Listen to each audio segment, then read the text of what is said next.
A battle raged at the end of the first tournament. The forces of Earthrealm were facing their greatest challenge. Mortal Kombat!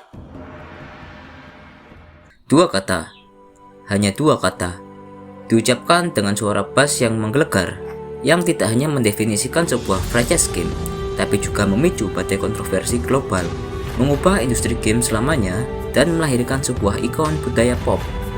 Ini bukan sekedar cerita tentang game fighting, ini adalah kisah tentang pemberontakan, inovasi nekat, kepanikan moral, dan kebangkitan yang spektakuler. Ini adalah sejarah Mortal Kombat.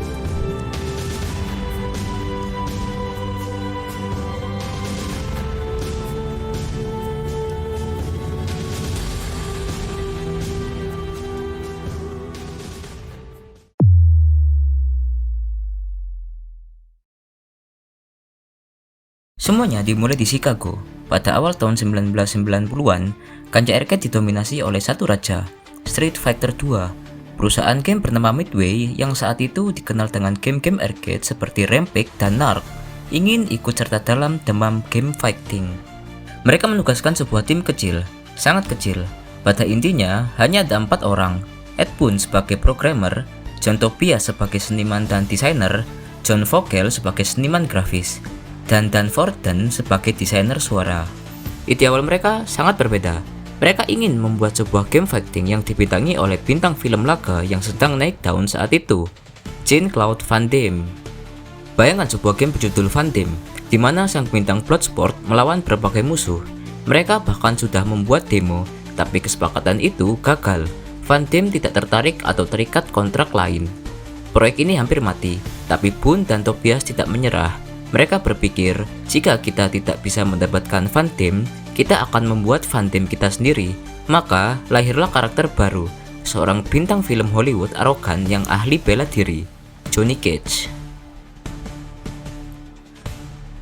Tapi mereka tahu, untuk bersaing dengan Street Fighter, mereka butuh sesuatu yang beda, sesuatu yang revolusioner.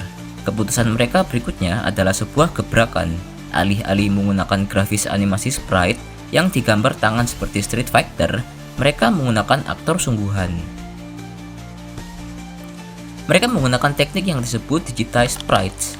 Mereka merekam aktor-aktor bela diri lokal, Daniel Paisina, Ho Sung Pak, Elizabeth Malecki, yang melakukan berbagai gerakan di depan layar hijau sederhana, lalu mengubah rekaman itu menjadi grafis game. Hasilnya, sebuah tampilan ultra realistis yang belum pernah dilihat pemain sebelumnya. Gerakannya terasa nyata, dampaknya terasa brutal. Dan kemudian, Ed Boon punya satu ide kecil di akhir proses pengembangan, sebuah lelucon internal. Bagaimana jika di akhir pertarungan saat lawan sudah kalah, Anda bisa menghabisinya?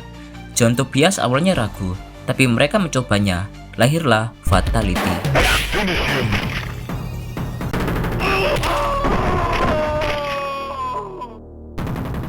Sub-Zero wins. Awalnya Fatality dirahasiakan, itu tidak ada di buku panduan. Itu adalah rahasia yang harus ditemukan pemain di arcade. Dan ketika seseorang secara tidak sengaja menemukannya, semuanya berubah. Kabar menyebar seperti api. Hei, apakah kau sudah lihat yang dilakukan Sub-Zero? Bagaimana cara Kano menyerbu jantung? Mortal Kombat yang dirilis pada tahun 1992 tidak hanya sukses, ia adalah sebuah fenomena. Realisme yang diusungnya dikombinasikan dengan kekerasan yang brutal dan sistematis, menciptakan antrian panjang di setiap mesin arcade. Sebuah pertarungan bukan hanya untuk kemenangan, tapi untuk nyawa.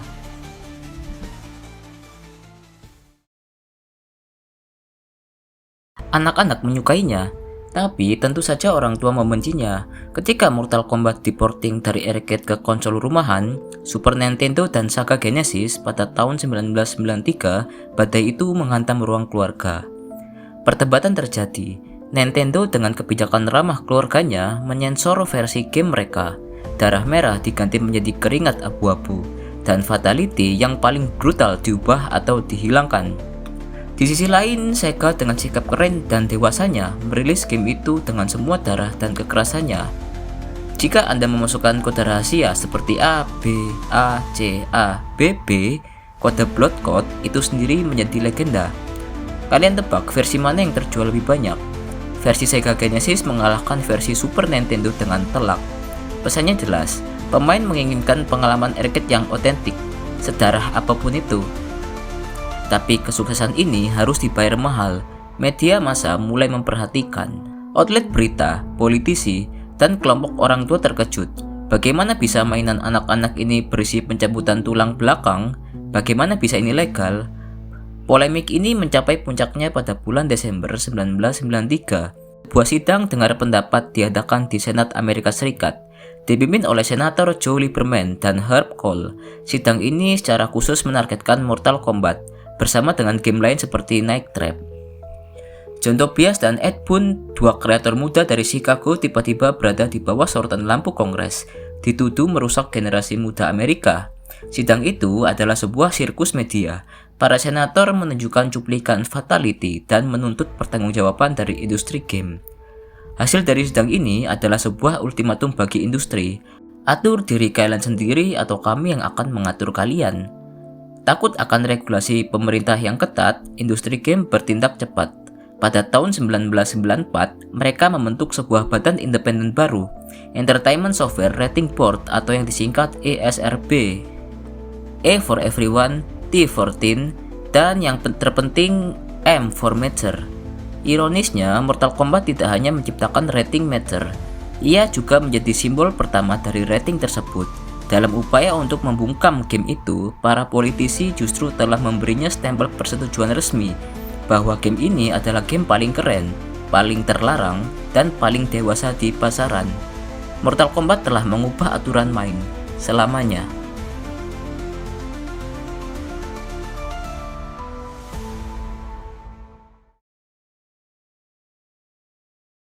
Jauh dari badai politik, di studio Midway, Boon dan Tobias sedang bekerja keras.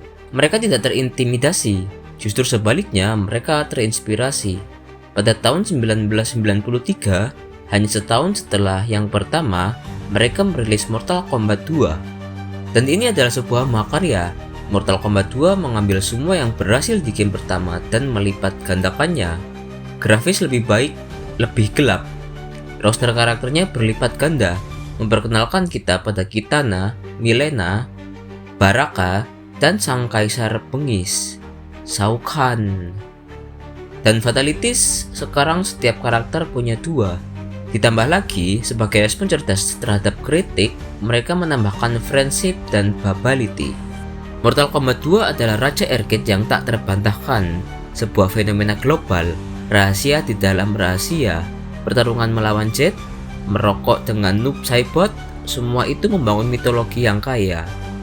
Kemudian pada tahun 1995, datanglah Mortal Kombat 3.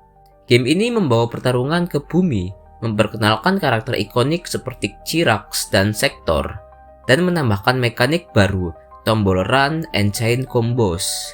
Meskipun beberapa penggemar merindukan nuansa mistis Outworld dari MK2, tidak dapat disangkal bahwa franchise ini berada di puncak dunia. Dan ketika Anda berada di puncak dunia, Hollywood akan menelpon. Film Mortal Kombat tahun 1995 yang disutradarai oleh Paul W.S. Anderson seharusnya gagal. Film adaptasi game selalu gagal, tapi film ini berhasil. Film ini mengerti apa yang membuat Mortal Kombat hebat. Koreografi pertarungannya solid, efek spesialnya untuk saat itu mengesankan, dan yang penting, ia menghormati materi sumbernya. Christopher Lambert sebagai Raiden, Robin Shaw sebagai Liu Kang, dan Leiden Ashby sebagai Johnny Cage tampil dengan sempurna. Dan soundtracknya menjadi salah satu album techno paling laris sepanjang masa. Film ini meraup lebih dari 120 juta dolar di seluruh dunia dan memperkuat status Mortal Kombat sebagai ikon budaya mainstream. Sayangnya, kesuksesan ini membutakan. 2 tahun kemudian, sequel filmnya, Mortal Kombat Annihilation dirilis. Itu adalah sebuah bencana. Naskah yang kacau, efek yang buruk, dan pemeran yang berganti-ganti. Itu adalah bayangan buruk dari film pertamanya. Dan secara menakutkan, apa yang terjadi di layar lebar sejalan dengan apa yang terjadi di dunia game. Pada tahun 1997, Midway merilis Mortal Kombat 4. Ini adalah lompatan besar pertama franchise ini ke dunia 3D, mengejar ketenaran game seperti Tekken dan Virtua Fighter. Pesona realisme dari Digital Sprite telah hilang, digantikan oleh model 3D poligonal yang kaku dan canggung. Meskipun game ini memperkenalkan senjata dan karakter favorit seperti Quan Chi, rasanya ada sesuatu yang hilang. Jiwanya telah terkikis. Ini adalah awal dari apa yang banyak oleh penggemar disebut era kegelapan Mortal Kombat. John Tobias, sang seniman dan lore master di balik dunia MK, meninggalkan Midway pada tahun 1999. Ed Boon tetap tinggal, berjuang untuk menjaga franchise ini tetap relevan.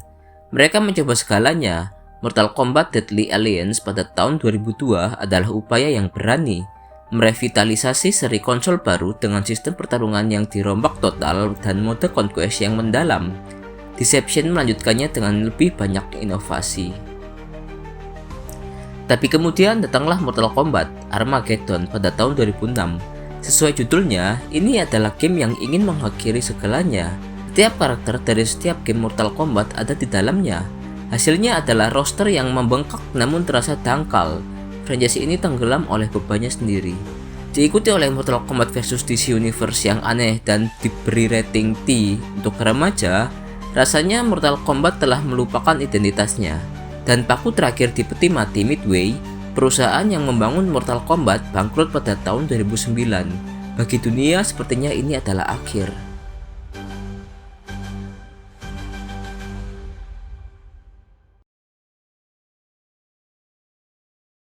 Tapi, naga tidak mudah mati. Dalam kobaran api kebangkrutan Midway, aset Mortal Kombat diselamatkan. Warner Bros. Interactive Entertainment melihat potensi yang masih ada. Mereka mengakuisisi studio Chicago dan memberinya nama baru, NetherRealm Studios. Dengan Ed Boon, sang kreator asli, tetap memegang kendali. Dengan dukungan finansial baru dan kebebasan berkreasi, Ed Boon dan timnya memutuskan untuk melakukan sesuatu yang radikal. Mereka tidak akan membuat sequel, mereka akan melakukan reboot. Tahun 2011, Mortal Kombat atau MK9 dirilis, dan game ini adalah surat cinta untuk para penggemar. NetherRealm dengan cara cerdas membuang eksperimen 3D yang rumit dan kembali ke akarnya, pertarungan 2D. Grafisnya modern, gelap, dan brutal. Mereka memperkenalkan mekanik X-ray yang menunjukkan kerusakan internal dengan detail yang mengerikan, dan fatalities lebih brutal dan kreatif dari sebelumnya. Tapi kejeniusan ini terbesarnya ada di cerita. Game ini dimulai tepat akhir Armageddon, di mana Raiden yang akan dibunuh oleh Shao Kahn mengirimkan pesan ke masa lalu kepada dirinya sendiri di turnamen pertama. Ini memungkinkan mereka untuk menceritakan ulang kisah MK1, 2, dan 3, tetapi dengan sentuhan baru. Ini adalah reboot dan sequel sekaligus. Mode ceritanya sinematik, sesuatu yang kini menjadi standar emas bagi genre fighting. Mortal Kombat telah kembali, dan ia kembali dengan penuh dendam. Sejak kebangkitan itu, NetherRealm Studios tidak pernah menengok ke belakang. Mortal Kombat 10 pada tahun 2015 memperkenalkan generasi baru Combat Kids seperti Casey Cage dan Takeda, sambil menyajikan cerita yang lebih gelap dan sistem variasi karakter yang inovatif. Mortal Kombat 11 pada tahun 2019 bermain dengan perjalanan waktu, membawa karakter dari masa lalu dan masa kini bersamaan dalam sebuah perayaan sejarah franchise yang spektakuler. Dan yang terbaru, Mortal Kombat 1 tahun 2023 sekali lagi melakukan reboot. Kali ini tangan Dewa Api Liu Kang menciptakan realitas baru dengan sistem cameo yang segar.